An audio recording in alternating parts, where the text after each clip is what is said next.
Good morning to one and all. Today we are going to see the topic about virtual base class. First we can see what is a virtual class, why are going to use this virtual class. See in this diagram, it is the type of the inheritance, that is class A, class B, class C and class D. Here multiple inheritance, hybrid inheritance in the concept. What is meant by the hybrid inheritance? It is the combination of two or three inheritance in this.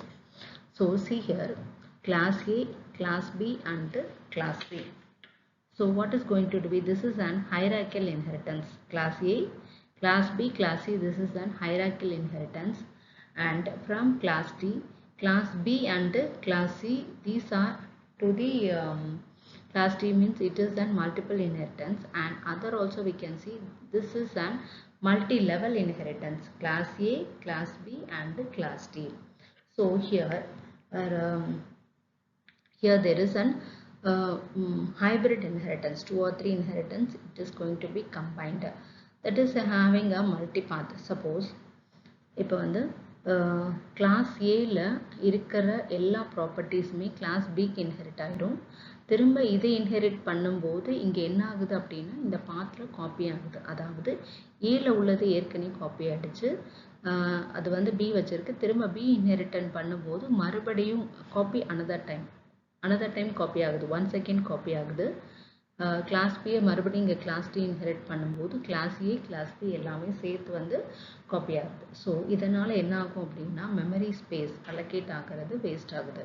So இதை வந்து நம்ம avoid பண்ணுறதுக்காக தான் virtual class அப்படிங்கிறத கான்செப்டை introduce பண்ணியிருக்கோம்.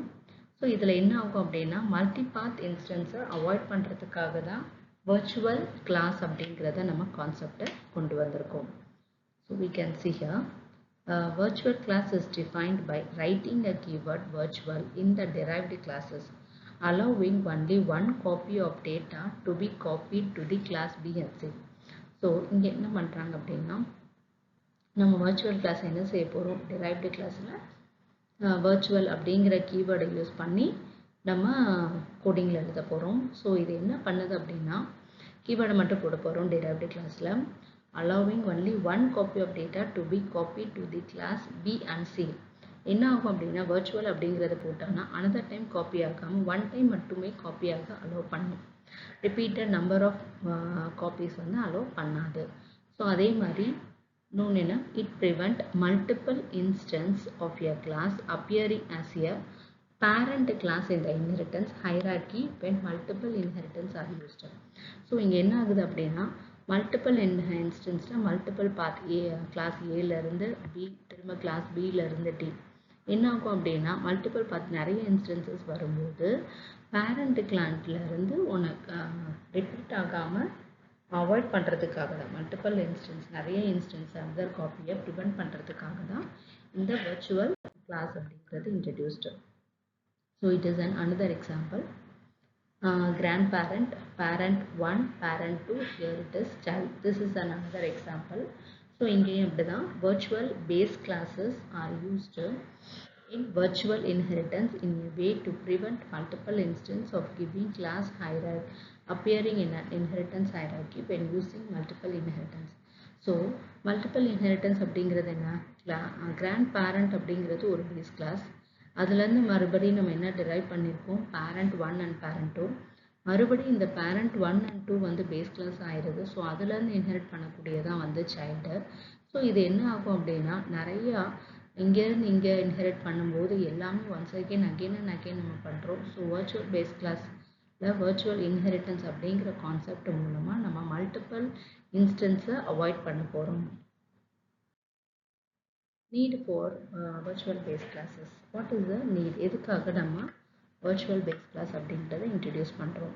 To prevent the error and let the compiler work efficiently, we have to use a virtual base class when multiple inheritance occur. It saves space and avoids ambiguity.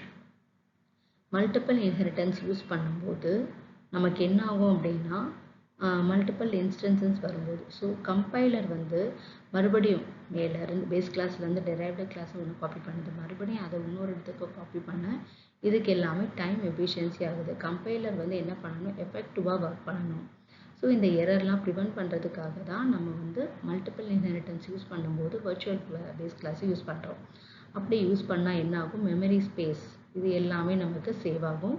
Plus வந்து ஆம்பிக்விட்டி avoid பண்ண போகிறோம். ஆம்பிக்விட்டி அப்படின்னா இந்த ரிப்பீட்டடாக வரக்கூடியதான், அதாவது it is an டவுட்டாக இருக்கும், அதாவது it is not and clearance output இல்லாமல் வரக்கூடியதான் ஆம்பிக்விட்டி. ஸோ அந்த ஆம்பிக்விட்டி அவாய்ட் பண்ணுறதுக்காக தான் வர்ச்சுவல் பேஸ் கிளாஸ் அப்படிங்கிறத நம்ம யூஸ் பண்ணுறோம். When a class is specified as a virtual base class, it prevents duplication of its data members.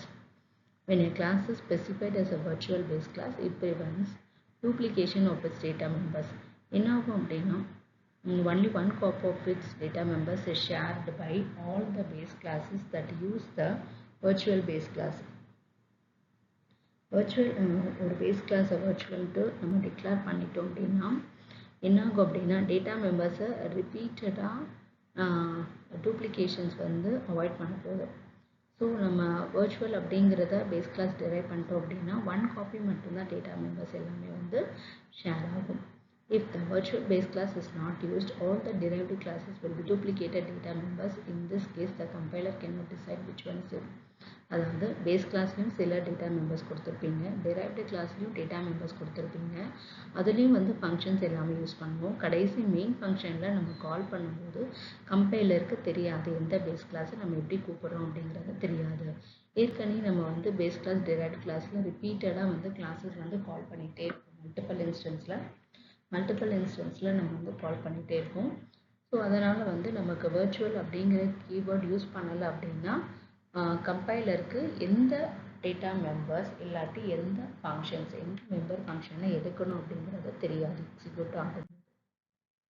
So இதுதான் வந்து வர்ச்சுவல் பேஸ் கிளாஸோட syntax. Class B virtual public A. So இப்போ நம்ம என்ன பண்ணுறோம், நம்ம ஏலேருந்து தான் வந்து பிஎன்சி எடுத்திருக்கோம். ஸோ அப்படிங்கிறப்ப ஏலேருந்து தான் இன்ஹெரிட் பண்ண போகிறோம். ஸோ ஒன்லி வேர்ட் நம்ம வர்ச்சுவல் அப்படிங்கிற கீவேர்டை யூஸ் பண்ணுறோம். ஸோ கிளாஸ் பி அப்படிங்கிறதும் ஏலேருந்து எடுத்தது தான். ஸோ என்ன யூஸ் பண்ணுறோம், வர்ச்சுவல் கீவேர்டு யூஸ் பண்ணி வர்ச்சுவல் பப்ளிக் ஏ. அதே மாதிரி கிளாஸ் சி வந்து ஏலேருந்து எடுத்தது தான். ஸோ அதை எப்படி யூஸ் பண்ண போகிறோம், பப்ளிக் கொடுத்து வர்ச்சுவல் ஏ அப்படிங்கிறது சின்டாக்ஸ் எழுதணும். இந்த கோடிங் வந்து வர்ச்சுவல் பேஸ் கிளாஸ் யூஸ் பண்ணாமல் இருக்கக்கூடிய கோடிங் தான். ஹெடர் ஃபைல் இப்போ வந்து கிளாஸ் ஏ இருக்க பப்ளிக்கில் கன்ஸ்ட்ரக்டார் ஏ அப்படிங்கிறத க்ரியேட் பண்ணியிருக்காங்க, C out constructor. So display பண்ணும்போது என்னது, ஹலோ ஃப்ரம் கிளாஸ் அப்படிங்கிறத கொடுத்துருக்காங்க. மறுபடியும் வந்து class B public A, class C public A. ஏன்னா பிசி ரெண்டுமே வந்து ஏலேருந்து இன்ஹெரிட் பண்ணதான். கிளாஸ் டி மட்டும் அகெயின் பிஎன்சி, இது வந்து அகெயின் மறுபடியும் நம்ம வந்து இதை கொடுக்குறோம். ஸோ மெயின் ஃபங்க்ஷனில் டி அப்படிங்கிறத ஆப்ஜெக்ட் ஒன்று க்ரியேட் பண்ணி இந்த ஆப்ஜெக்ட் மூலமாக டிஸ்பிளே அப்படிங்கிறத நம்ம கால் பண்ணுறோம். ஸோ கால் பண்ணால் என்ன அவுட்புட் வரும், கண்டிப்பாக எரர் தான் வரும். பிகாஸ் இது எல்லாமே என்னது, நம்ம டிஸ்பிளே அப்படிங்கிறத பேஸ் கிளாஸில் நம்ம கொடுத்துருக்கோம். ஸோ அது என்ன ஆகும் அப்படின்னா, நான் ஸ்டாட்டிக் மெமரி எந்த டிஸ்பிளேயை ஃபவுண்ட் பண்ணுறது அப்படிங்கிறது தெரியாது. டி அப்படிங்கிறது என்ன, அந்த மல்டிபிள் பாத் எங்கேருந்து வரும், டியிலேருந்து பி அண்ட் பி டு ஏ. அதே மாதிரி டியிலேருந்து இன்னொரு பாத் வந்து சி டு ஏ. இதுதான் ஆப்ஜெக்ட் டிஸ்பிளேன்னு கொடுக்கும்போது member found by ambitious name link. So இங்கே தான் என்ன ஆகுது, ஆம்பிக்வஷ் இது வந்து அக்கர் ஆகுது. ஸோ வாய்ட் டிஸ்பிளே அப்படிங்கிறது எந்த இடம் அப்படிங்கிறத தெரியாது டிஸ்பிளே பண்ணுறதுக்காக. ஸோ எரர் வந்து இப்போ நம்ம ஆப்ஜெக்ட் மூலமாக கால் பண்ணுறதுனால. ஸோ என்ன பண்ணுறோம், ஆப்ஜெக்ட் டாட் டிஸ்பிளே அப்படிங்கிறத ரிமூவ் பண்ணிட்டோம் அப்படின்னா கன்ஸ்ட்ரக்டர் ஏ அகெயின் இன்னொரு தடவை, அதாவது செகண்ட் கிளாஸ் டிரைவ்ட் கிளாஸ் கால் பண்ணும்போது இன்னொரு கன்ஸ்ட்ரக்டர் ஏ அப்படிங்கிறது. இது வந்து சாம்பிள் ப்ரோக்ராம். சேம் திங், அதே இது நம்ம என்ன பண்ணியிருக்கோம், கரெக்டாக வர்ச்சுவல் யூஸ் பண்ணி எழுதியிருக்கோம், சின்டாக்ஸ் யூஸ் பண்ணி. ஆஸ் யூஷுவல் கிளாஸ் ஏ பப்ளிக்கில் வந்து கன்ஸ்ட்ரக்டாக க்ரியேட் பண்ணியிருக்கோம், C out constructor, then class B class A ரெண்டுமே ஏலேருந்து வச்சது தான். So we are using virtual அப்படிங்கிற கீவேர்டு யூஸ் பண்ணி public virtual A public virtual அப்படின்னு கொடுத்தாச்சு. Class D public B C, main ஃபங்க்ஷனில் டி யூஸ் பண்ணி ஆப்ஜெக்ட் ஒன்று க்ரியேட் பண்ணி ரிட்டர்ன் 0 கொடுத்தோம்னா கன்ஸ்ட்ரக்டர் ஏ அப்படிங்கிறத கரெக்டாக டிஸ்பிளே ஆகும்.